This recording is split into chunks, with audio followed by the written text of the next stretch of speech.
బహుజన ధీరత్వానికి ప్రతీక సర్దార్ సర్వాయి పాపన్న గౌడ్ జయంతి సందర్భంగా BRS working president KTR ఘన నివాళులర్పించారు. పీడిత జనుల కోసం, బహుజనుల ఆత్మ గౌరవం కోసం తన సర్వస్వాన్ని ధారబోసిన మహాయోధుడు సర్వాయి పాపన్న అంటూ కొనియాడారు. నిరంకుశ పాలనకు ఎదురొడ్డి అణగారిన వర్గాల అభ్యున్నతికి పాటుపడిన పాపన్న గౌడ్ తెలంగాణలో పుట్టడం మనందరికీ గర్వకారణమన్నారు.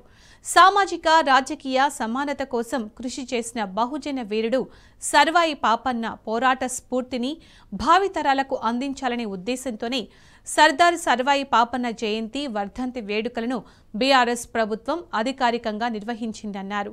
సామాజిక విప్లవకారుడు సర్దార్ సర్వాయి పాపన్న గొప్పతనాన్ని కేటీఆర్ స్మరించుకున్నారు.